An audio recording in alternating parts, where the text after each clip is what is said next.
mungkin saja si A bukan ke alam kita, tapi si A pindah ke alam sebelah. Untung masih bisa pulang juga, nggak menjadi tawanan di sana. Saya jujur, wah saya ada sesuatu nih yang nggak beres dengan otak saya. Saya berdiri di Kertasari, saya angkat tangan bang, angkat tangan ke teman-teman yang lagi jalan di Kertasari. Karena kan kelihatan, saya udah gini-gini aja bang. Di pondok pesantren itu, saya duduk di tengah bang, dikelilingi sama santri. Itu mereka pada ngaji bang. Panas banget tuh, sampai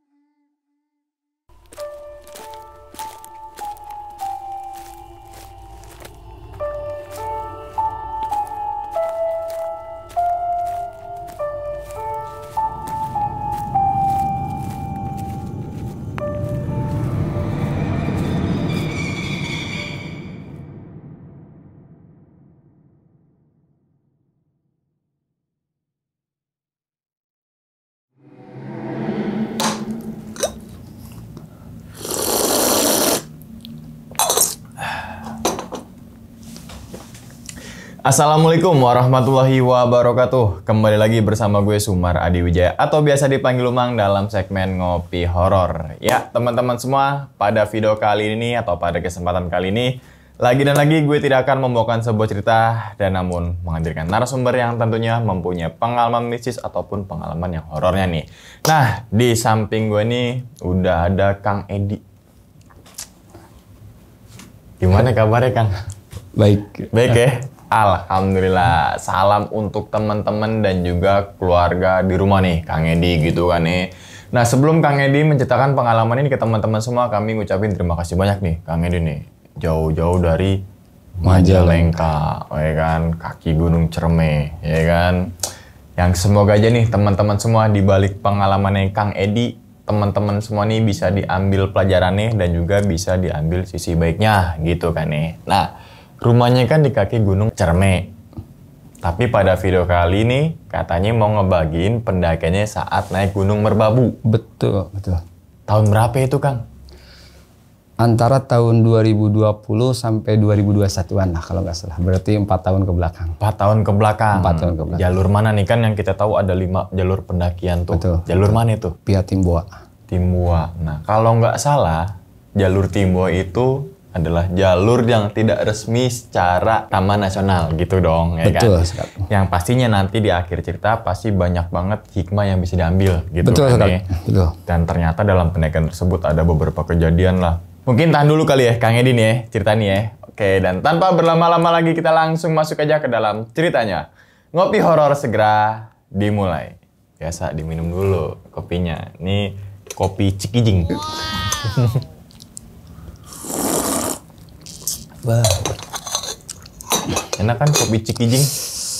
Mantap, mantap, kan? mantap. Oke, udah siap nih Kang ya? Ya. Oke, langsung aja kita sikat.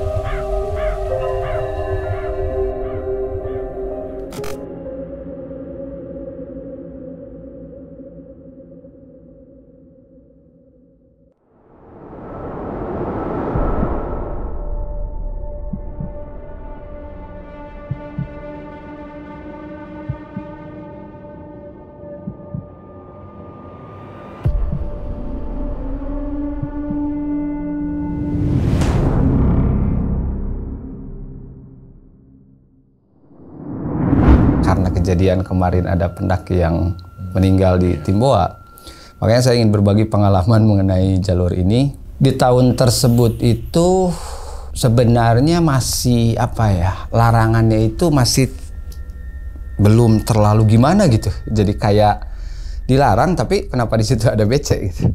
Dilarang tapi ada base camp untuk pendakian. Nah seperti itu. Dan ternyata setelah saya lihat di digital, jejak digital bahwa 2022 baru ada edaran bahwa tidak boleh melalui jalur Timboa untuk menjaga kelestarian habitat alam di situ. Nah, di sini Bang Umang, saya ingin menceritakan kisah perjalanan saya ketika melakukan pendakian ke Gunung Merbabu. Waktu itu saya lagi di Bandung.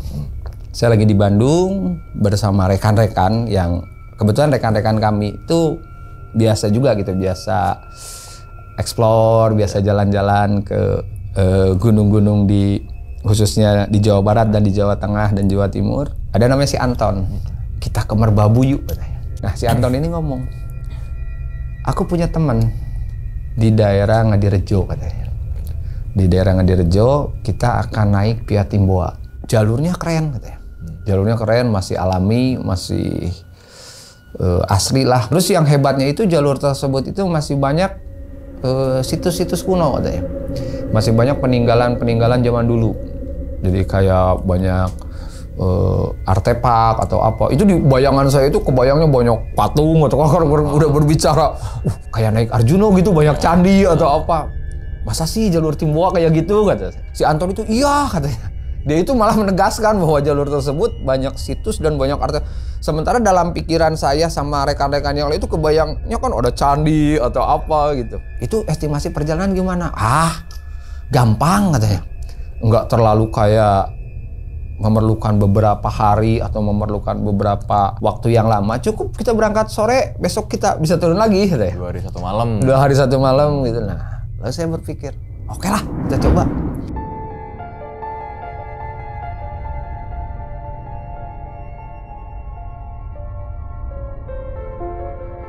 Setelah kami di Bandung, kami menyiapkan logistik. Kami itu berangkat itu ingat saya pakai mobil Kijang tua. Dan ternyata memang di sana itu ada koleganya Anton, ada namanya itu Mas Diki. Mas Diki, orang Ngadirejo di sana. Kita setelah banyak ngobrol, kebetulan jadi kita berangkat waktu itu kalau nggak salah hari Senin kalau nggak salah. Hari Senin, jadi hari Senin nyampe di daerah sana. Kita nginep dulu semalam, kita baru nge-trek di hari Rabu. Itu juga kami nge-trek itu udah jam 1 siang. Nah, kami itu sudah diberi clue sama Mas Diki, orang asli sana itu. Ini benar mau naik jam segini katanya. Kenapa Mas? Kenapa nggak bangun dari pagi katanya? Soalnya treknya itu menanjak katanya terus. Menanjak, jadi istilahnya lutut ketemu dengkul itu. Lutut dengkul. Lutut, kalau lutut ketemu dagu itu saya berarti masih lutut ketemu dengkul gini Bang. Dalam perjalanannya Mas Diki itu bilang bahwa jalur Timboa kalau kita berangkat siang jam segini udah jam habis duhur istilahnya. Kita mau jam berapa nyampe ke atas? Anton ngomong, udahlah, kita udah biasa deh. Udah biasa nge-trek pelan-pelan aja tapi cepat. Nah, dalam konteks perjalanan itu kita berangkat itu habis duhur 1:30 lah, udah 1:30. Kami masuk ke daerah, ya pokoknya di situ ada disebut BC, bukan BC sih Bang, disebut bangunan kayak gudang Bang. Jadi ada kayak gudang yang ada cerobong gitu. Iya. Jadi sau apa ya, kalau menurut saya itu kayak gudang buat nyimpan pupuk lah. Nah di situ tuh ada yang ngedata kita, ada yang ngedata kita dari mana. Namun waktu itu karena Mas Diki orang situnya, jadi dia udah klik langsung kayaknya, udah klik langsung. Lalu kami meminta izin kepada mereka, itu tidak ada briefing Bang dari pihak sana juga, udah berangkat aja gitu. Langsung gitu. Langsung aja Bang.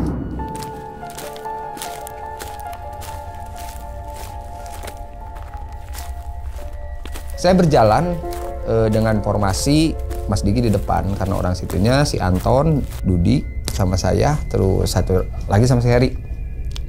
Kami berjalan, ini Bang yang mulai ada sebuah hal yang unik di Timboa itu. Yang pertama ketika kita masuk jalur hutannya, itu hutannya itu si matahari itu kayak yang nggak masuk Bang. Jadi saking rapatnya vegetasi. Iya. Kami tidak banyak berhenti Bang. Kami tidak panik karena masih didukung oleh fisik yang masih mumpuni gitu, yang walaupun jalur yang tadi saya ceritakan bahwa lutut ketemu dagu ya, lutut ketemu dagu. Nah, kami pelan berjalan stabil. Nah, saya pertama Bang, ketika saya jalan, saya kaget. Saya lihat orang, tapi agak jauh Bang, posisinya agak jauh, jadi agak mungkin jarak 30 atau 40 meter lah. Kayak kakek-kakek Bang. Dan saya tidak menceritakan ke yang lain. Di hutan yang sedemikian lebatnya, saya masih melihat orang yang dari jauh. Oh, itu ada orang, tapi bukan. Jadi kayak yang di depan jalur pendakian kita, tapi ke sini Bang. Kita kan jalur ke kiri gini. Tapi orang ini ada di sini. Jujur Bang, sosok tersebut itu kelihatan terus. Nah, si Anton ngomong ke Mas Diki, itu ke Mas juga ke saya. Jam segini memang masih ada orang katanya. Mas Diki nggak banyak ngomong waktu itu. Ke saya itu mulai oh si Anton juga ngelihat. Si Anton juga ngelihat. Namun saya tidak pernah berpikiran itu apa gitu ya Bang. Cuman karena saya berpikirnya itu bahwa orang yang ini kayu gitu atau apa, orang yang ngambil kayu bakar lah atau apa. Nah, sehingga saya ngomong ke Mas Diki, benar nggak nih? Yang Mas Diki orang lokal tersebut, saya tanya, Mas Diki, emang benar ini jam segini masih ada orang yang ngambil kayu? Itu sempat ada ngomong, biasanya sih kalau udah jam segini ya mau ngapain, katanya udah sore banget gitu, udah jarang ada orang kesini. Tapi mungkin karena pulang dari ladang atau pulang dari apa. Tapi itu bukan dari ladang Bang, itu posisinya udah di hutan. Dan saya jujur Bang, di situ banyak pohon yang tumbang. Jadi entah karena badai malamnya atau badai di beberapa hari yang lalu atau beberapa, sehingga membuat memang suasana di saat itu mencekam.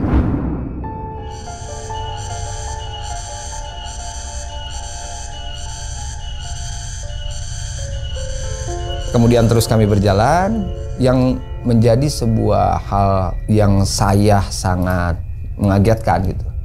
Saya tuh melihat, jadi kayak batu tapi bolong-bolong. Kalau di Kenteng Songo kan ada di atas tuh yang, yang kayak bolong-bolong.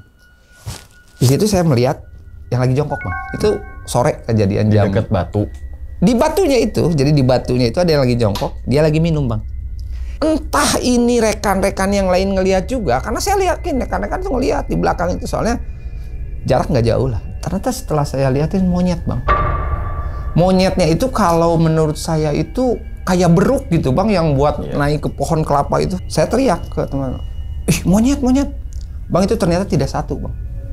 Di situ tuh banyak gerombolannya. Monyet yang apa ya, bukan, kalau istilah monyet teriak sih apa, bukan. Kayak yang menjerit-jerit gitu Bang.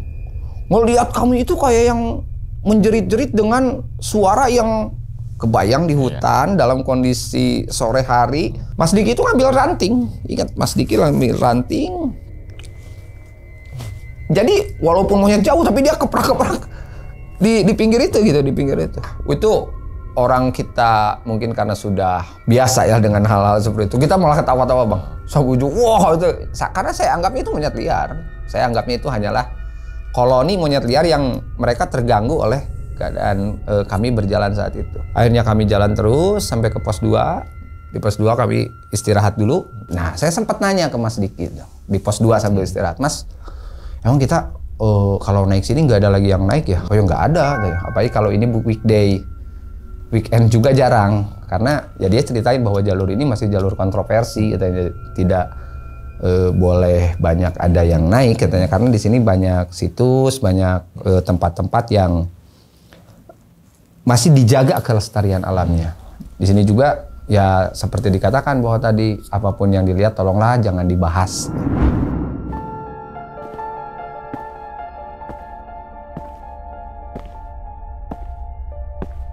Kalau melalui jalur Timboa, sebenarnya buat rekan-rekan yang pernah masuk jalur Timboa pasti banyak keunikan, yaitu kita akan melihat burung-burung yang kira Bang, seumur saya mendaki, kalau naik gunung itu paling lihat jalak batu ya, jalak hitam ya. Kalau melalui Timboa enggak Bang, Burungnya itu ada yang biru, merah. Itu burung ketika kami jalan, dia di belakang Bang ngikutin. Suaranya tuh benar-benar khas gitu. Si burung itu, si burung. Nah, Mas Diki yang di depan itu banyak nengok ke belakang. Yang di belakang jangan terlalu jauh katanya. Karena kebetulan waktu kita naik terus itu kabut sudah mulai turun Bang. Kabut sudah mulai turun dan itu kita udah mulai masuk 4:30 dan ternyata jalan tuh terus gini Bang. Terus itu memang menyiksa banget itu. Jalan tuh walaupun kita berjalan pelan tapi kami konsisten. Kami konsisten jalan. Akhirnya kami nyampe di pos 3 dan dalam perjalanan dari pos 3 pos 4 itu nggak ada hal yang signifikan, kami terus jalan. Cuman nih burung itu kedengar terus Bang. Jadi gini deh, kalau kita jalan ada yang ngikutin satu suara dan suara itu identik, kadang-kadang jadi pertanyaan apa itu? Gitu kan ya? Apa itu kok ngikutin terus? Setelah saya melakukan perjalanan dari pos 2, pos 3, pos 4, akhirnya kami nyampe di pos 5 Bang. Kata Mas Diki itu kita akan mendirikan tenda di sini. Di area camp. Di area camp udah gelap di pos 5. Kami mendirikan tenda berhadapan. Ya biasa kan sama plesit gitu. Jadi kami berlima, 2 orang dan 3 orang. Tapi berhadapan posisinya kan. Setelah kami ngobrol yang namanya masak-masak gitu. Karena di umuran segitu itu sebenarnya nggak terlalu banyak obrolan sih Bang. Kebanyakan kita capek, udah pada ini. Tapi setelah makan dan masak-masak, waktu itu menunjukkan jam berapa ya? Udah mulai jam 9:10-an. Kita udah mulai kerasa dingin Bang. Pak Diki ngomong, mau bikin perapian nggak katanya. Mumpung masih belum ngantuk nih, kita siapin kayu-kayu bakarnya. Nah Anton tuh ngomong, ya udah siapin aja dulu kayu bakarnya. Kayu bakarnya, kumpulin aja dulu, nanti takutnya malam atau apa gitu. Itu Pak Diki ngambil nggak jauh sih sebenarnya, ada di daerah situ. Nah kami pun akhirnya masuk ke dalam tenda masing-masing. Nah ketika di dalam tenda Bang, karena waktu itu bintang tidak ada Bang, jadi cuaca itu benar-benar gelap. Pertama saya sendiri Bang, saya ngedengar suara langkah.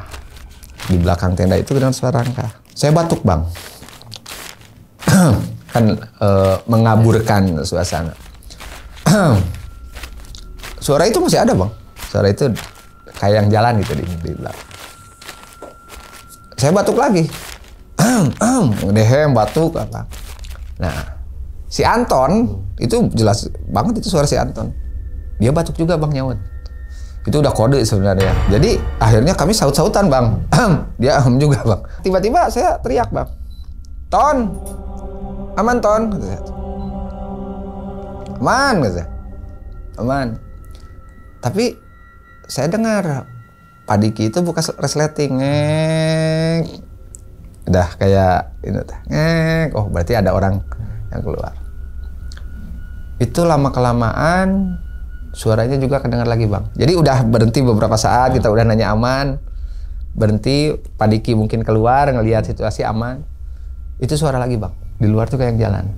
Dan saya jujur ke temen yang di satu tenda saya itu ngomong, apa ini monyet gitu yang tadi siang kesini. Dia tuh ngomongnya gini Bang, wah enggak lah ngantuk katanya. Itu saya udah ngedekatin dia Bang, jadi tidur itu udah ngerapet gini.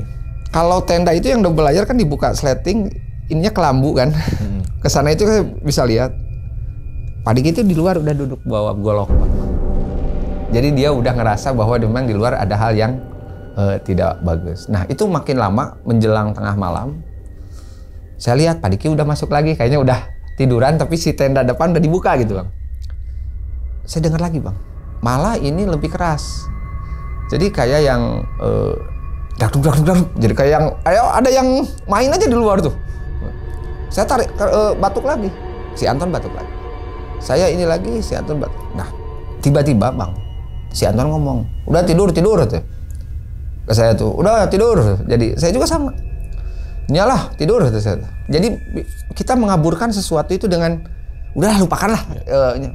Dalam desiran angin itu mulai gede Bang. Jadi malam itu angin mulai turun, angin lembah. Itu dengar pisan sama saya bang. Tidur. Ada yang bilang gitu bang. Suara cewek apa cowok itu? Saya nggak terlalu jelas bang. Cuman yang jelas itu ke kuping saya itu tidur. Itu 2 kali. Saya batuk lagi. Batuk lagi saya. Si Anton tuh nyaut. Kata dia. Ada lagi yang batuk di luar bang. Jadi kayak kita ditiru. Dan setelah ada yang ngomong tidur, itu saya lihat teman saya yang satu tenda, dia matanya kebuka gini. Dia juga berarti tahu bang, dia nggak tidur. Jadi ngedenger apa yang kejadian itu dia. Saya nggak mau ini, saya cuman sedek ini ke sini. Cuman dari situ Pak Diki keluar.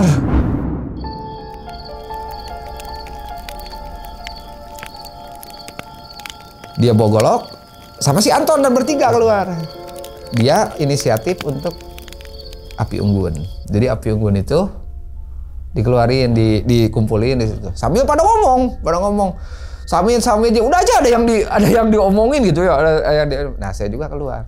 Setelah saya membuat api unggun sama mereka, itu jam tengah malam loh bang, jam 12:30 lah sampai jam 1. Ketika bikin api unggun, api itu kan ke atas bang. Otomatis kan kami itu berkeliling ngadepin api unggun.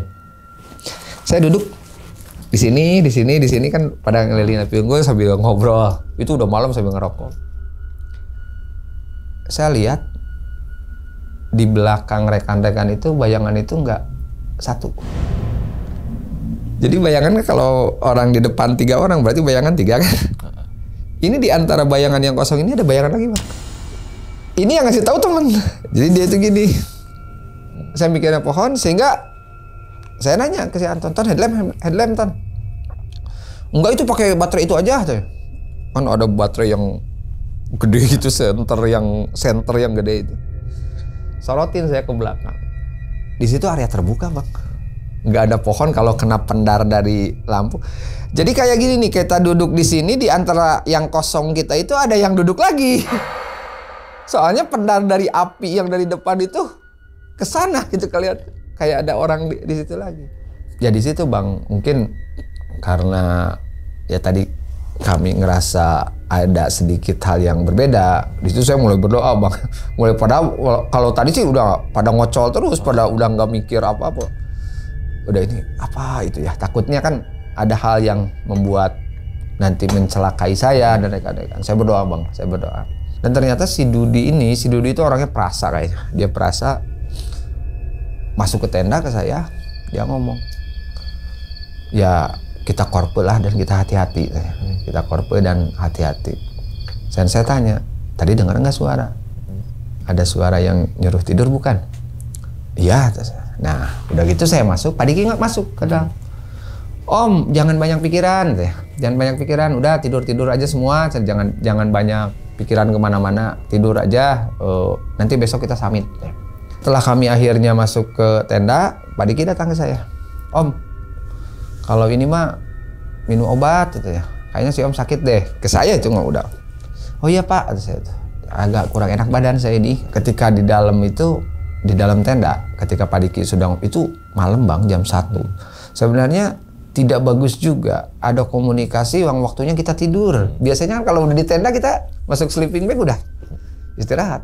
Ini sebenarnya udah nggak bagusnya kita masih banyak kegiatan. Udah jam 1 harusnya tidur malah bikin api unggun di luar terus. Karena diakibatkan yang semua itu waktu itu semua bertanya-tanya sebenarnya bang. Apa sih yang tadi kayak tapi kita belum bisa mengungkapkan. Jadi malu-malu kucing itu kita, saya mau cerita ke ini. Terus mau nyuruh supaya kita waspada atau apa itu masih belum kebuka gitu, masih belum kebuka. Ya karena mungkin karena dibentuk oleh bahwa ketika ada sesuatu yang hanya menjadi konsumsi pribadi dulu, jangan terlalu. Padahal semua yakin itu mengalami hal yang semua juga sama gitu yang saya rasakan. Nah,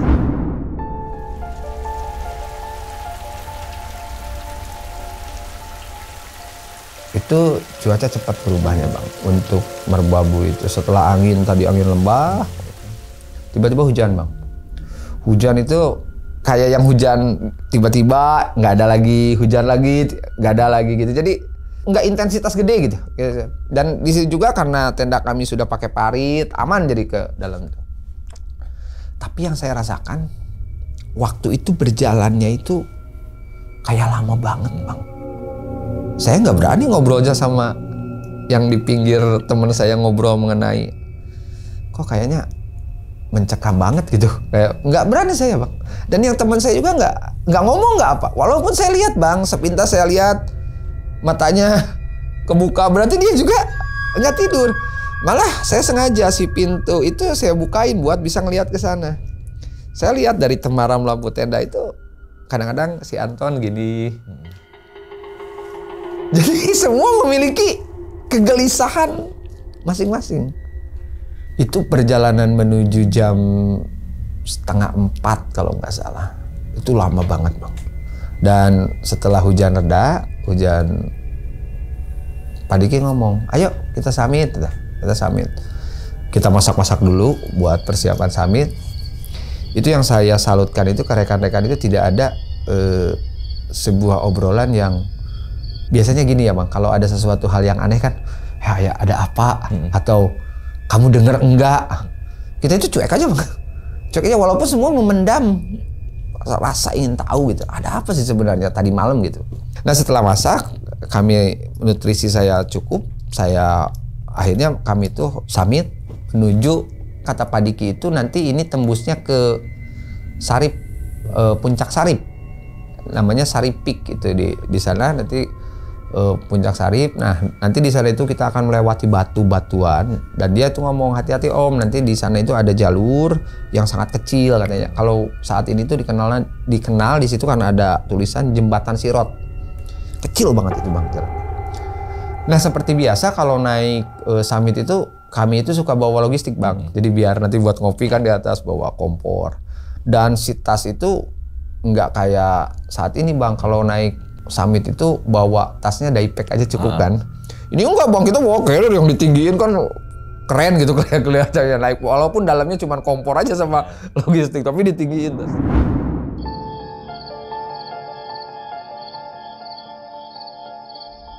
Akhirnya kita jalan, itu semakin benar-benar menyiksa ketika summit karena jalan, apalagi setelah hujan itu kan agak licin kita. Tapi alhamdulillah kita waktu itu tidak ada hal yang jembatan Sirot yang di pikiran kata Pak Diki itu hati-hati jalannya bisa kami lewati dengan aman dan kami akhirnya sampai di Puncak Sarip, Nah, setelah di Puncak Sarip itu udah matahari keluar, udah sampai jam 6:30 lah. Itu tidak ada hal yang aneh, Bang. Saya sempat ngomong ke rekan-rekan, silakan kalau mau ke Kenteng Songo atau Tringulasi, saya mau tunggu di sini.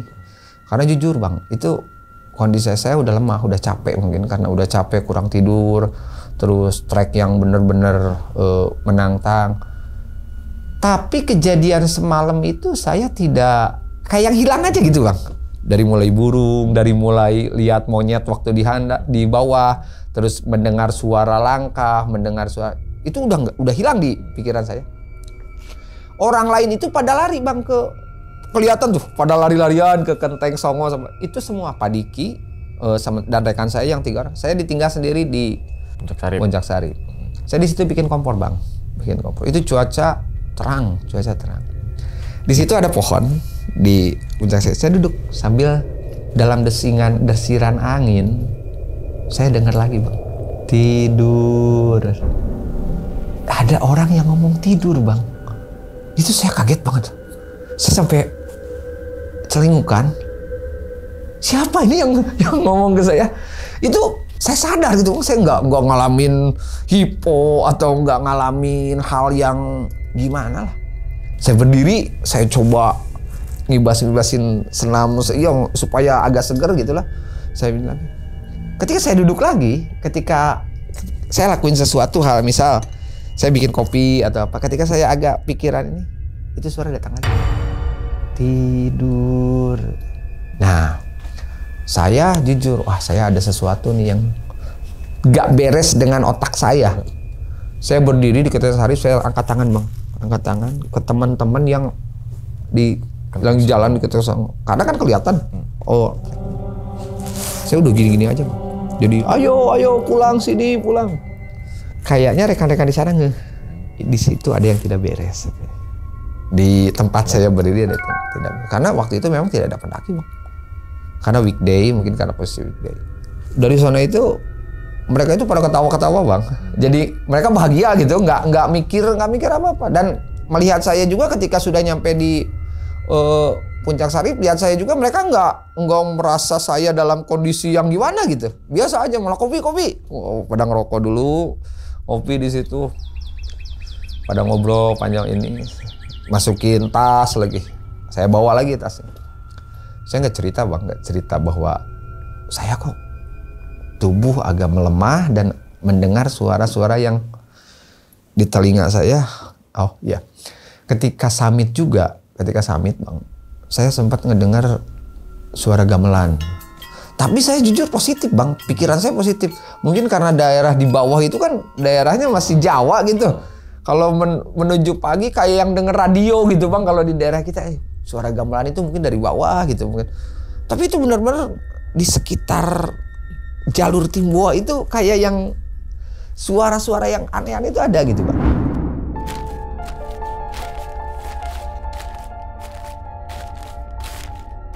Akhirnya kami memutuskan turun sama Pak Diki ini turun. Ayo kita turun aja lah, udah siang. Itu jam 9-an. Udah jam 9-an. Cuman pas turun itu posisi kabut itu udah mulai lagi turun ngikutin, Bang. Jadi kabut turun. Wah, kata Pak Diki, hati-hati di jembatan Sirot katanya yang hati-hati aja, pokoknya jangan sampai bercanda katanya. Itu orang-orang di depan, Bang, saya di belakang. Rekan-rekan tidak pernah, entah mereka mungkin mempercayai saya, oh nggak apa-apa dia mah gitu, atau jadi mereka udah nggak punya pikiran apa-apa ke saya, Bang. Nggak punya pikiran saya itu lagi dalam keadaan sakit atau apa. Mereka nggak sama sekali, Bang. Jadi mikirnya itu biasa aja gitu. Jadi kita karena kita udah biasa, cuman kita jalan juga nggak jauh berjauhan. Mau lewat jembatan Sirot itu, saya lihat ke pinggir, Bang. Dalam emang, Bang. Kan kalau malam pas waktu lewat situ nggak terlalu kelihatan. Nah pas siang, jurangnya dalam banget. Ke bawah, jurangnya dalam banget. Saya terus jalan. Habis jembatan Sirot, karena mungkin saya kurang fokus dan tubuh memang sudah enggak ini, saya jatuh, Bang. Tapi jatuh nggak terlalu dalam gitu. Jadi cuman posisi miring, jatuh. Itu juga ketahan sama carrier yang kena pohon, Bang.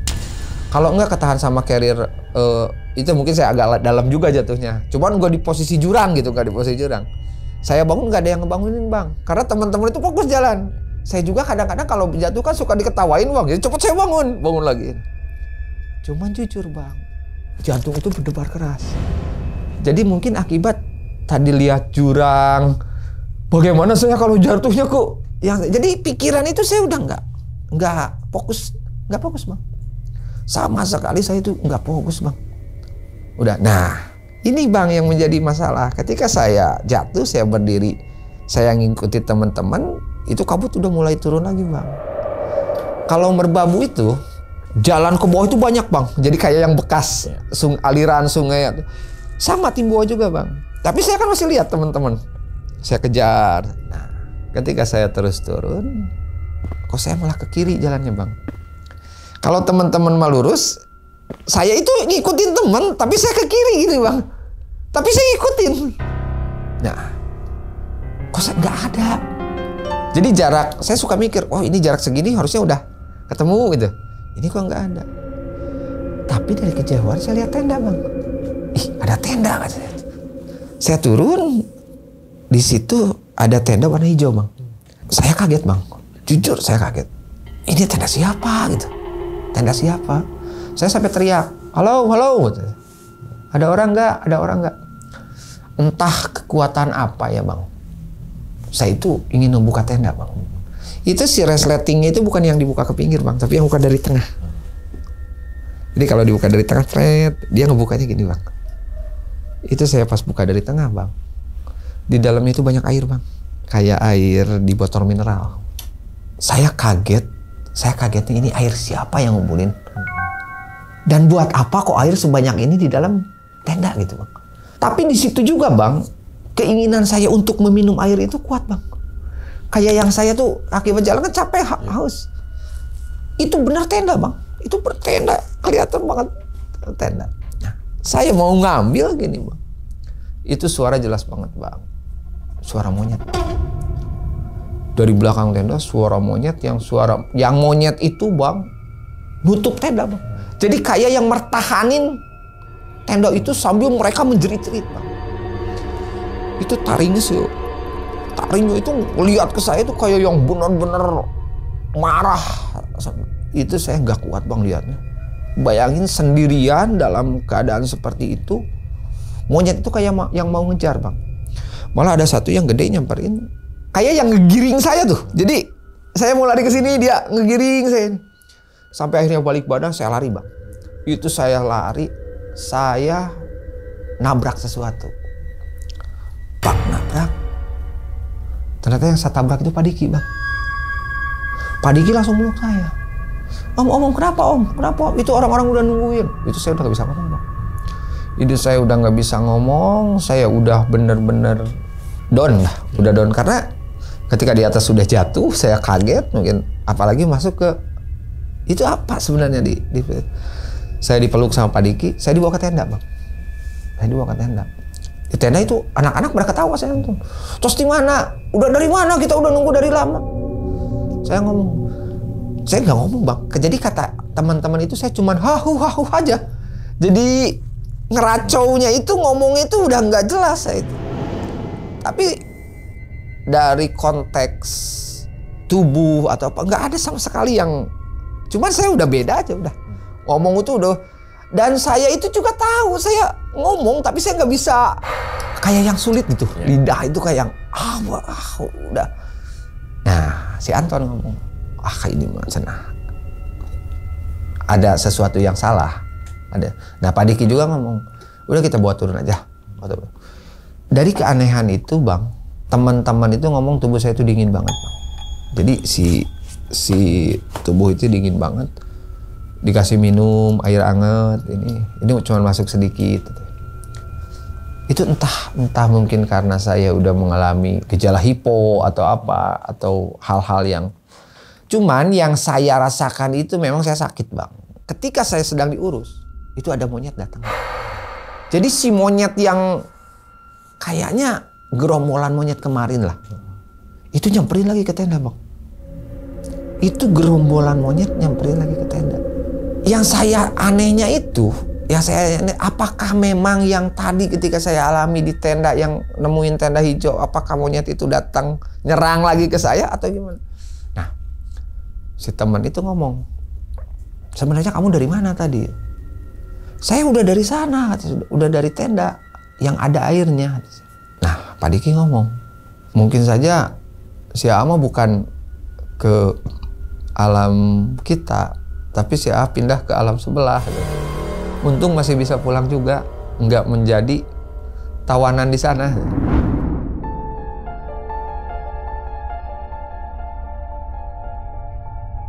Itu bang, saya diurus dalam keadaan sakit di tenda. Sampai turun itu saya tidak banyak ngomong, yang biasanya saya ngomong cukup banyak ngomong gitu. Saya enggak. Jadi rekan-rekan melihat saya itu berbeda bang. Berbedanya itu karena yang saya rasakan saya ngomong bang, tapi kayak yang sulit gitu. Kayak yang aja gitu. Terus ke teman-teman juga sama. Nah, singkat cerita mungkin waktu itu.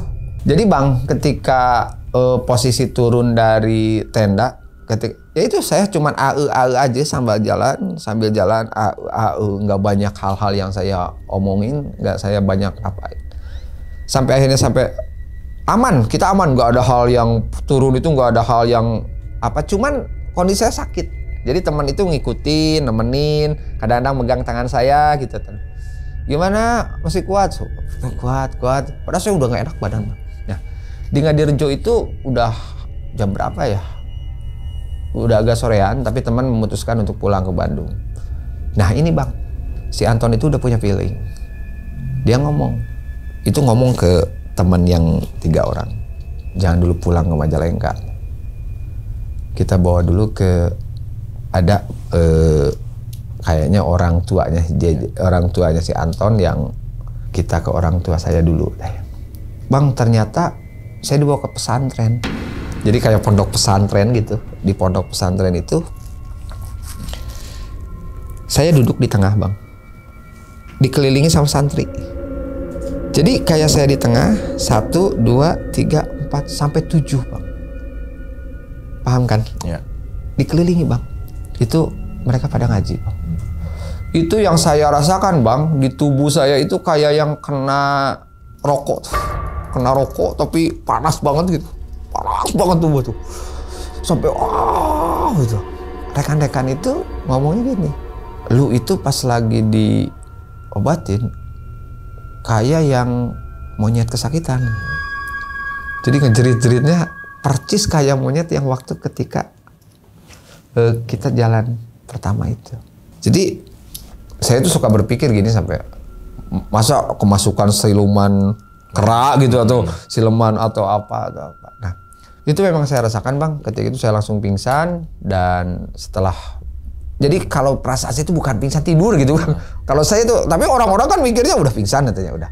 Ini akhirnya saya dibawa ke dokter, saya dikasih obat.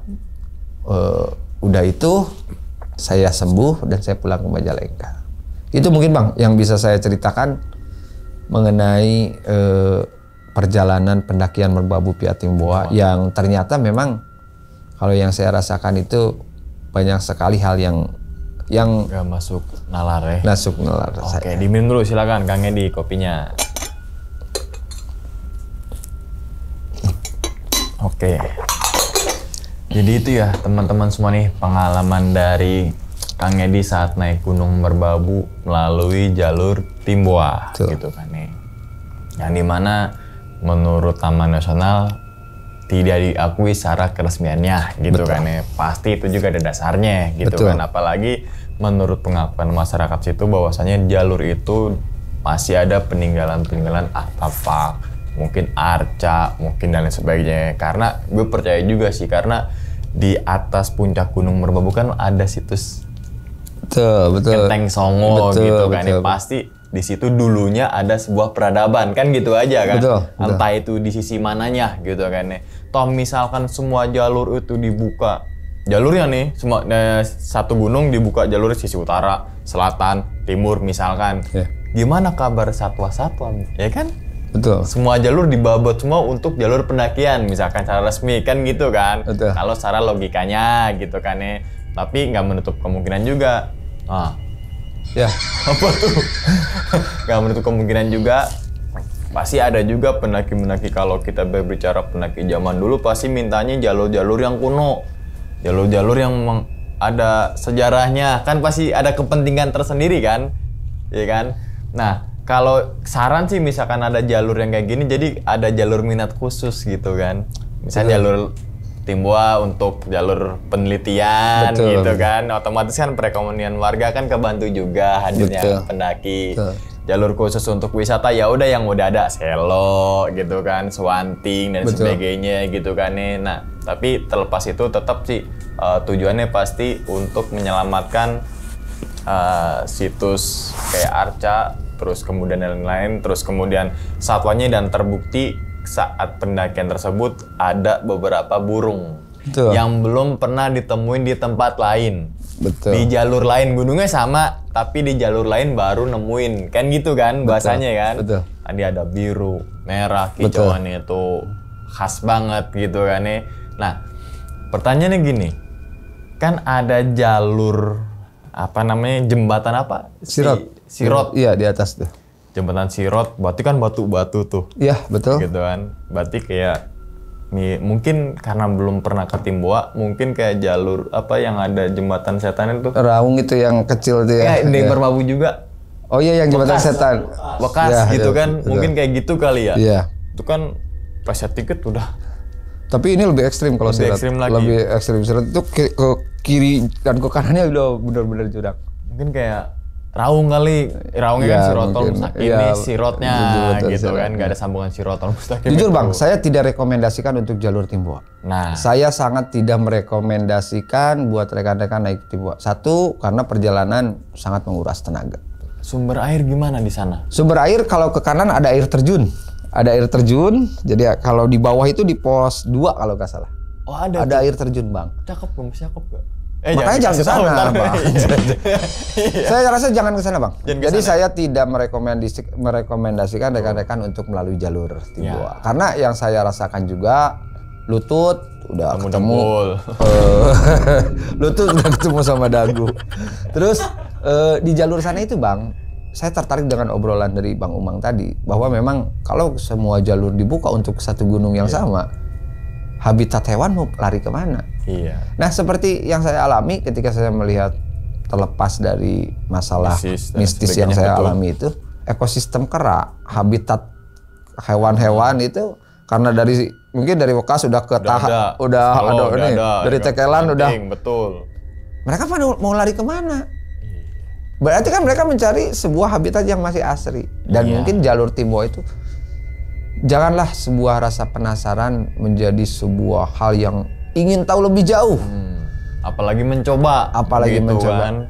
Biarkanlah yang menjadi misteri tetap menjadi misteri. Oke, sejatinya pasti teman saya juga menjaga juga tuh alam Timboa itu kan. Betul. Terus menarik juga nih yang jembatan Siro tadi sambung lagi.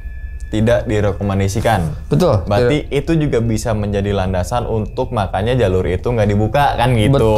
Betul. Logikanya kan gitu kan. Betul. Selain menjaga ekosistem Gunung Merbabu. Betul. Gitu kan, jalannya terlalu sulit. Sulit ya. Sulit, betul. Oke. Sulit berarti sekali. air itu cuma pos 2. Pos 2 kalau saya waktu lumayan itu. Berarti ya 3-4. Betul.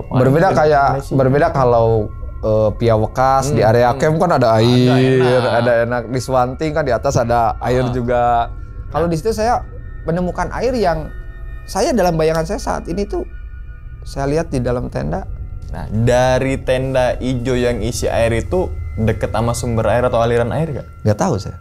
Oke, logikanya misalkan dekat mungkin pendaki nyetok atau yang lainnya. Tapi kalau jauh itu tanda tanya kan gitu. Yang saya itu tenda siapa saya nggak tahu, Bang. Dan setelah saya ngobrol sama rekan-rekan nggak ada tenda itu, Bang. Kayak menurut si Pak Didi. Pak Diki itu ngomong Pak Diki. Nggak ada saya. Mas Anton. Nggak ada, itu jurang, Bang. Oh, berarti tenda siapa ya? Masih cakep gak? Nggak tahu. Kalau mau cakep bawa aja buat rental. Bang, saya kayaknya digiring sama monyet deh. Monyet yang koloni gitu ya? Iya. Jadi ya kalau saya berpikir gini, karena waktu itu saya jatuh, udah down, saya lanjutkan perjalanan dalam kabut, teman-teman sudah lari ke bawah, saya kesesat ke kiri, ternyata di kiri ada tenda yang menyelamatkan saya tidak terus langsung ke. Oh, itu bisa juga tuh. Saya selalu berpikir untuk positive thinking, untuk positive thinking. Karena saya mengalami hal yang mungkin masih dilindungi oleh Yang Maha Kuasa, saya akhirnya sadar dan saya lari, saya akhirnya menabrak rekan saya. Kata rekan saya, karena mungkin rekan saya berpikirnya, oh kamu kalau enggak ini. Karena kalau di Merbabu itu aneh sebenarnya orang hilang, Bang. Karena kan kelihatan. Betul. Kan sama dengan orang pada kelihatan kan? Iya sih. Iya. Oh, berarti jalur itu resmi ditutup gara-gara ada pendaki yang lewat situ dan meninggal? Enggak juga, Bang. Kalau saya baca itu bahwa jalur Timboa ditutup itu ya karena untuk menjaga vegetasi ekosistem alam di situ. Oke, tapi ada pernah kejadian pendaki yang meninggal situ tidak? Kan kemarin yang kejadian. Oke, baru digembor-gemborin ditutup. Iya, betul. Nah, maksudnya itu dulu gitu atau gimana? Yang sekarang maksudnya kan?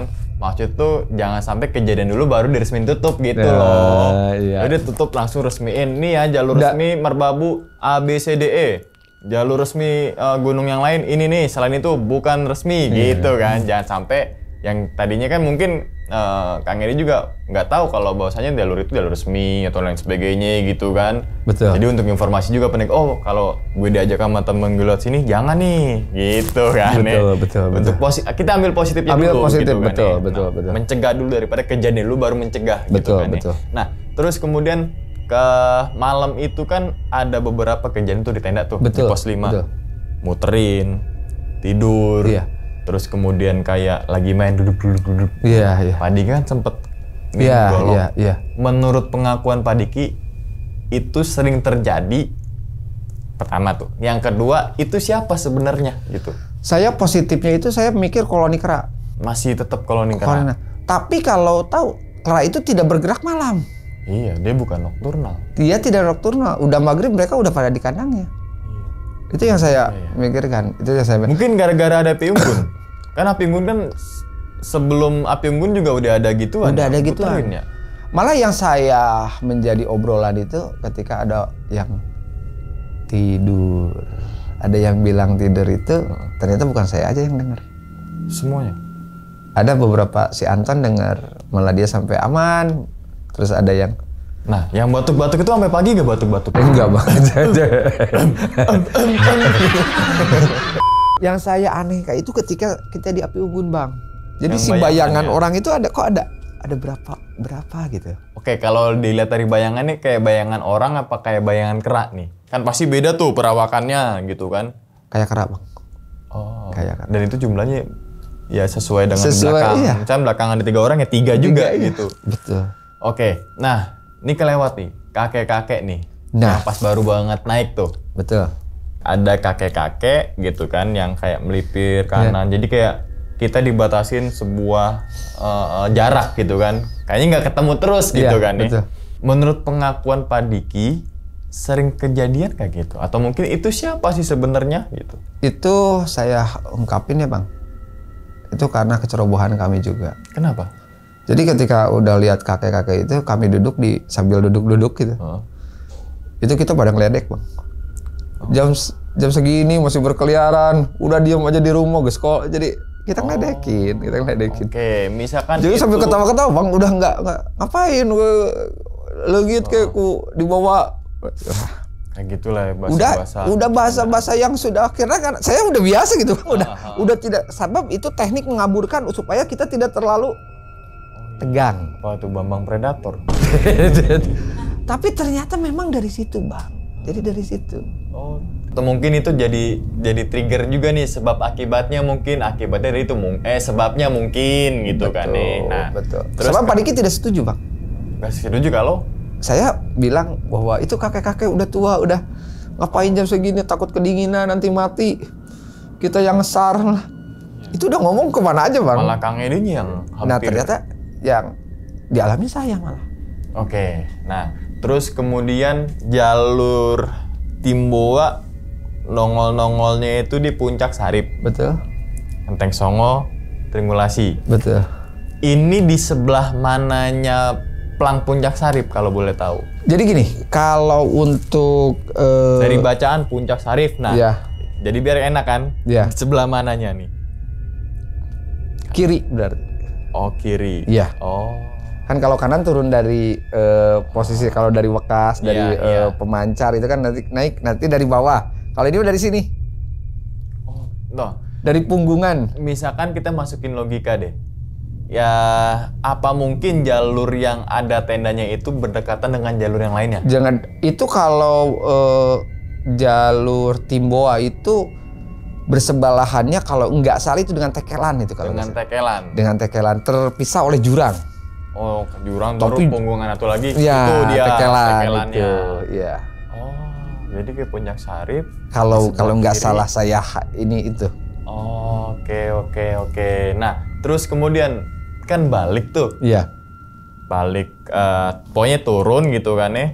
Sebelum turun, kata si Pak Diki dan Mas Anton dan sebagainya menyebutkan kenapa kok bisa Kang Edi jangan-jangan masuk ke alam mereka nih.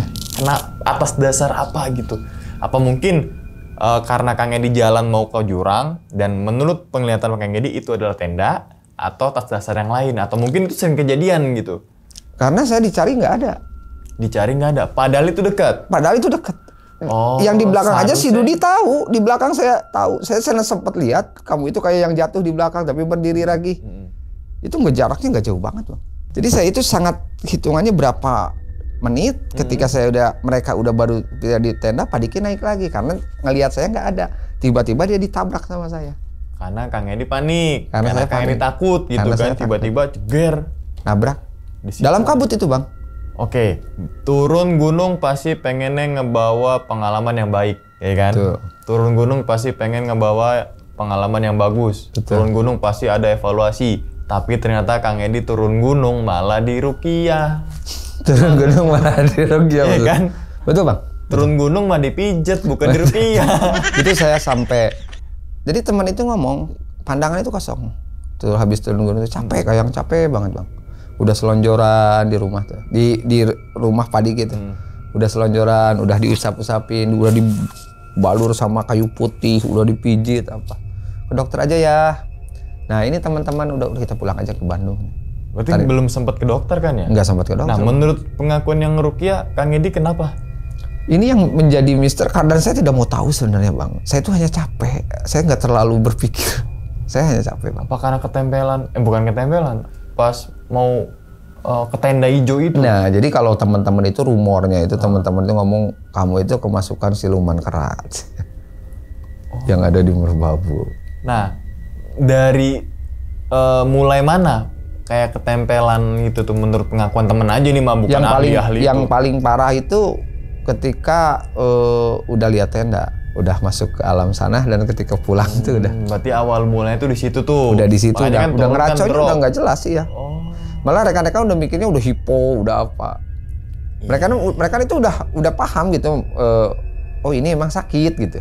Sakit tapi dalam tanda kutip. Dalam gitu tanda ya. kutip, ini hipo udah apa? Saya itu udah di polisi. Cuman ketika udah di bawah, yang namanya hipo kalau udah matahari kuat atau udah ya enggak lah. Udah pasti sembuh. Iya. Ini udah di mobil juga. Saya kebanyakannya tidur, gak banyak ngomong, ngejawab, ngeracau, nggak jelas kondisi, nggak jelas. Nah makanya si teman ini udah paham.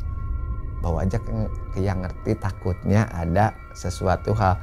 Ternyata setelah di sana yang saya ingat itu saya dibawa ke pondok di pesantren. Di pesantren itu pulang gunung bukannya dipijit, diruqyah. Sambil dipijit jempolnya. Itu pelajaran berharga bang. Itu pelajaran berharga. Saya seneng kalau naik gunung itu ngocol bang, seneng teriak-teriak atau apa. Tapi sepandai-pandainya tupai melompat, pasti melompat juga bang. Udah melompat juga bang, gak ada kampungnya bang. Gak mungkin ngesot sih. Gak mungkin ngesot bang. Sepandai-pandainya melompat, akhirnya dia melompat juga bang. Karena emang dia bisa melompat. Dia melompat nih kan. Jadi kalau ada pohon, iya. Gak ada kampungnya bang. Kayak Kang Edi gitu ya. Lu gak pernah. Nah terakhir nih Kang. Di jalur itu ada larangan khusus gak sih? Atau mungkin itu, ketika kelihat arca jangan sampai dikotorin dan sebagainya gitu? Enggak bang, yang saya dengar sampai saat ini tuh, yang saya ingat itu Pak Diki ngomong ketika ada sesuatu hal dikonsumsi oleh sendiri. Cuma itu aja. Dan di situ ada tulisan bahwa jalur Timbua itu jalur ziarah. Jalur Timbua, jalur ziarah. Jadi ada tulisan itu ziarah gitu di saya kalau nggak salah kita lihat. Oke, berarti kan itu jalur sebenarnya udah ada. Berarti kan jalur itu kan Kang Edi nggak buka jalur. Betul, emang udah kan ada. Kan gitu kan, berarti kan dulu itu juga udah ada jalur itu. Malah saya baca di jejak digital itu sekian ribu sebelum 1400 sekian itu jalur itu udah ada bang. Makanya itu jalur purba, itu jalur Asik lah kuno. Bahasanya ada klasik purba kuno. Ya, tapi memang saya tidak rekomendasikan. Untuk yang memang tujuannya mau naik gunung. Tidak gitu rekomendasikan. Kan ya. View-nya kurang bagus, sabananya. Oh, yaudah jangan ke Timbua. Jangan ke Timbua bang. Jangan Timbua. Lewat yang Selo, Suwanting. Lewat Selo, Suwanting. Gitu kan, Wekas lebih enak 4 jam nyampe area camp. Betul, jangan sampai ya tadi nih. Betul sekali bang. Ini nih ya cukup dibagiin teman-teman semua ya udah kayak gini ya berarti jangan nih kan gitu kan. Betul, saya tidak rekomendasikan untuk via Timbua. Timbua, oke. Kang, sebelum ditutup nih, kira-kira pesan apa yang pengen dibagiin ke teman-teman semua atas pengalaman Kang Edi naik Gunung Merbabu lewat jalur Timbua nih? Mungkin yang menjadi pesan saya, terkadang rasa penasaran itu membuat kita terpacu untuk ingin lebih mengetahui tentang bagaimana hebatnya jalur, bagaimana tentang indahnya jalur. Tetapi ada pepatah juga mengatakan yang jadi misteri tetaplah menjadi misteri. Jadi tak perlu kita untuk jauh mengetahui, karena alam memiliki caranya sendiri. Dan kasihan kan hewan-hewan ketika jalur itu dibuka mau kemana lagi mereka pergi. Betul kan? Emang belakangnya harus ada I ya? Enggak juga, cuma itu langsung. Soalnya kayak I cuma, ih cakep nih sajak gitu kan. Kemana pergi ya kan? Dan Iya. pendaki harus tahu diri. Ya Dan kan? kalau pulang ingat mandi. Mandi. Jangan lupa gosok gigi. Cuci piring. Enggak masuk ya, Bang. Kalau cuci piring enggak masuk ya? Enggak. Tuh, Biar saya tutup biar enggak ada Biar nggak ada lagi. Saya paling enggak suka. Kalau ini saya sampai pagi enggak akan berhenti. Makanya saya tutup dengan cuci piring. Udah. Jadi gitu ya teman-teman semua nih pengalaman dari Kang Edi nih saat naik gunung Merbabu melalui jalur Timboa gitu kan ya. Kita doakan semoga Kang Edi nih jangan sampai kapok naik gunung Kang. Betul, Ya kan? sepandai-pandainya tupai melompat pasti akan melompat juga. Akan melompat lagi. Ya udah kita doakan aja Kang Edi nih sehat selalu Kang ya. Panjang umur gitu kan Amin. ya. Begitupun juga dengan teman-teman semua yang lagi nonton di rumah nih. Oke, dan ingat teman-teman semua, cerita dari Kang Edi ini bukan untuk nakut-nakutin nih teman-teman semua ketika mendaki Gunung Merbabu ataupun ke gunung yang lainnya, tapi ambillah sisi positifnya dan buang sisi buruknya. Sekian dulu pada video kali ini dan nantikan video-video gue berikutnya. Hal gaib itu muncul ketika sugesti kita buruk. Wassalamualaikum warahmatullahi wabarakatuh. Selamat beristirahat. Kang, nuhun. Alhamdulillah. Bungkus.